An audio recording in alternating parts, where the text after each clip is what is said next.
Here's a quick tip to help verify that the billing rates that you're charging clients are actually what you expect them to be. I'm going to take a look at the client rate and salary rate fields in the time log view. You probably already know that the numbers that you see here in the timesheet are actually the same numbers that you see in the time log. Now click on the time log tab. You see records here, and each one of those records represents hours that you would see in the timesheet.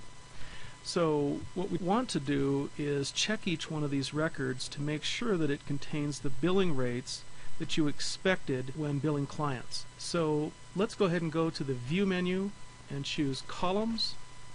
I'm going to click on the Client Rate field, click Add, and then I'm going to move it up.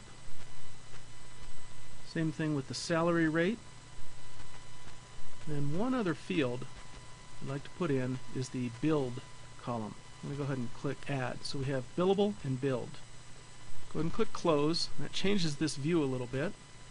So we now have some new columns here, the client rate and the salary rate, which we can use to verify that the actual records that are used on invoicing are the same as what we expect them to be. Now, there's a lot of records here, so one of the things you can do is go over to the left-hand side and click a project, and that will reduce the number down and show you just the records belonging to that project. You can also see that I'm filtering by a certain user. You can remove that user so you see all users. The reason for that would be that certain users may have different billing rates for each project. And so I've gotten this view filtered so I'm looking at a particular project. You can see that project here. You can see the client rate that I'm charging and the salary rate as well. Each one of these records has values that I can verify.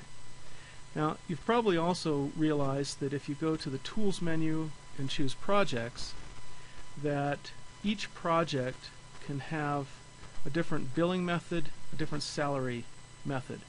Now, you may not do that for every project. You may set them all to be the same model for billing and salary methods, but the fact is, it's possible, as I click through these, to see that they have different rates or different models used to calculate those rates.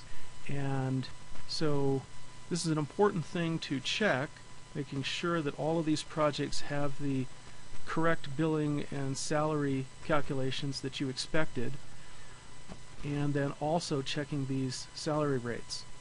You may also realize that you can override employee billing rates. So if I went to the Tools menu, chose Employee Billing Rates, you'll see first of all that you can set the default rates. Each user may have a role and have a default rate. If I click a project on the left-hand side, I can then change the rates for that project. So each project can have different rates for a particular user. The same thing is true if I go over to Tools Category Billing Rates. If you happen to be using those, each category will have its own billing rate.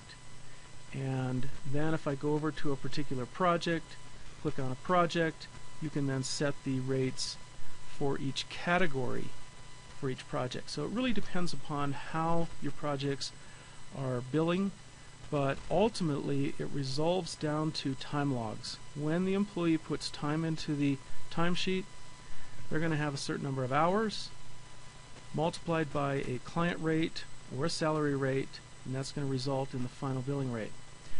Another field you may consider showing here, if I go to the View menu, choose Columns, is the Cost Client or Cost Salary. That's the final cost after you multiply the hours.